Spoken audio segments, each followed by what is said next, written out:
తమిళనాడులోని పంబన్ బ్రిడ్జి ప్రారంభానికి ముస్తాబైంది. ఇది దేశంలోనే మొట్టమొదటి vertical lift railway sea bridge. Ramanathapuram జిల్లాలో 535 కోట్ల రూపాయలతో మోడర్న్ టెక్నాలజీ విధానంతో నిర్మించిన ఈ పంబన్ బ్రిడ్జిని ప్రధానమంత్రి నరేంద్ర మోదీ రేపు శ్రీరామనవమి సందర్భంగా జాతికి అంకితం చేస్తున్నారు. చరిత్రలో చిరస్థాయిగా నిలిచిపోయే ఈ కార్యక్రమాన్ని శ్రీరామనవమి రోజున మధ్యాహ్నం 12:45 సమయంలో ప్రధాని మోదీ పంబన్ నుంచి రిమోట్ ద్వారా బ్రిడ్జి వర్టికల్ లిఫ్ట్ మెకానిజాన్ని ప్రారంభిస్తారు. అనంతరం రామేశ్వరం నుంచి తాంబరానికి ప్రత్యేక రైలు పరుగులు తీస్తుంది.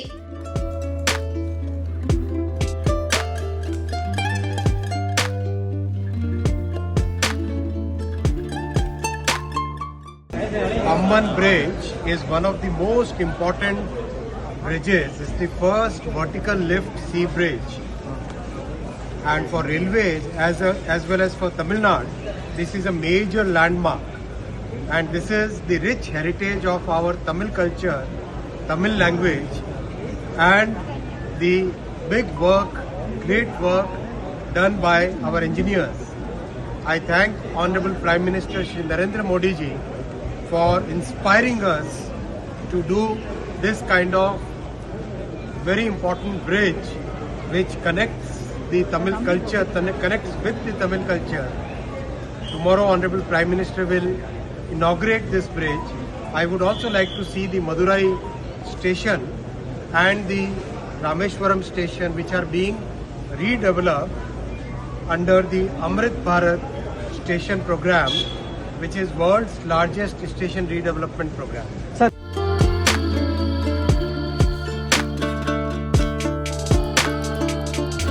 భారతదేశంలోని అద్భుతమైన కట్టడాల్లో పంబన్ బ్రిడ్జి ఒకటి.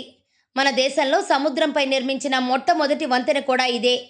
తమిళనాడులోని రామనాథపురం జిల్లాలో మండపం పట్టణాన్ని, పంబన్ ద్వీపాన్ని ఈ వంతెన కలుపుతుంది. రామేశ్వరానికి ఈ వంతెన పైనుంచే వెళ్ళాలి. 2 భాగాలుగా తెరుచుకుని ఓడలకు దారిచ్చే విధంగా నిర్మించిన ఈ బ్రిడ్జిని 1914లో ప్రారంభించారు. అంటే ఈ వంతెన నిర్మించి 110 ఏళ్లు పూర్తయింది. ఈ వంతెన శిథిలావస్థకు చేరుకోవడంతో ఇండియన్ రైల్వేస్ దీనికి సమాంతరంగా కొత్త వంతెన నిర్మాణాన్ని ప్రారంభించింది.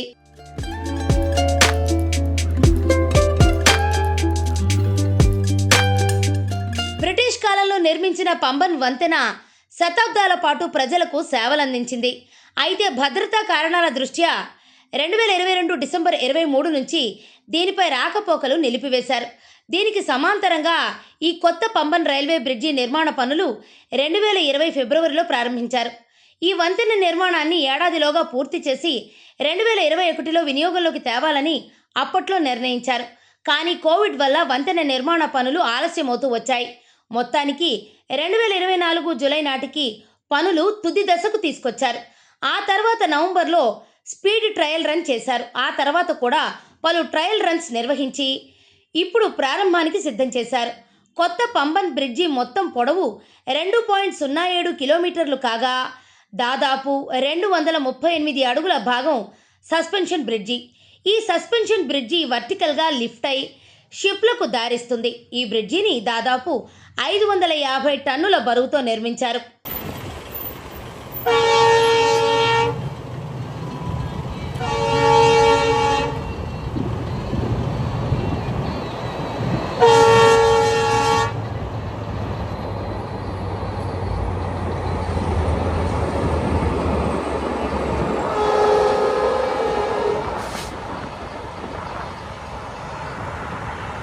పంబన్ పాత వంతెన ప్రత్యేకత గురించి చాలా మందికి తెలిసే ఉంటుంది.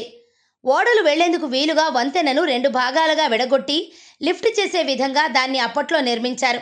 ఈ వంతెనను లిఫ్ట్ చేయడానికి దాదాపు 16 మంది కార్మికులు పనిచేసేవారు. అయితే ఈ కొత్త వంతెన మాత్రం వర్టికల్ లిఫ్టింగ్ అయ్యేలా నిర్మించారు. అంటే వంతెన మధ్య భాగం ఓడ ఎత్తు వరకు లిఫ్ట్ అవుతుంది. ఇది దేశంలోనే తొలి వర్టికల్ లిఫ్ట్ వంతెనగా రికార్డులకెక్కింది. అయితే పాత వంతెనను ఒక మాన్యుమెంట్లా అలానే ఉంచేశారు. ఓడలు వస్తే తెరుచుకునే గేట్లకు కూడా కొత్త బ్రిడ్జి మాదిరిగా సిల్వర్ రంగు వేశారు. ఓడలు వస్తే ఈ 2 బ్రిడ్జీల గేట్లు తెరుచుకుంటున్నాయి. కొత్త వంతెన వర్టికల్ గేటు పైకి లేస్తుంటే పాత వంతెన గేట్లు 2గా ఓపెన్ అవుతున్నాయి.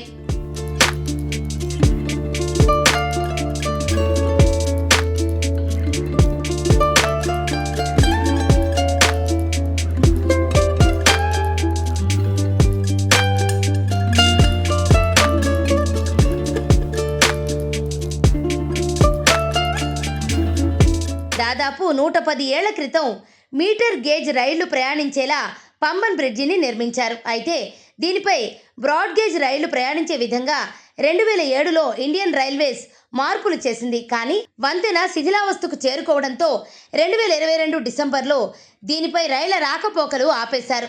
దీనికి సమాంతరంగా రోడ్డు బ్రిడ్జి పైనే ప్రస్తుతం రాకపోకలు సాగుతున్నాయి. ఇప్పుడు కొత్త పంబన్ రైల్వే బ్రిడ్జి అందుబాటులోకి రానుంది. ఇకపై మళ్లీ పంబన్ బ్రిడ్జిపై ఆ పాత రైల్వే ప్రయాణ అనుభూతిని పర్యాటకులు పొందబోతున్నారు.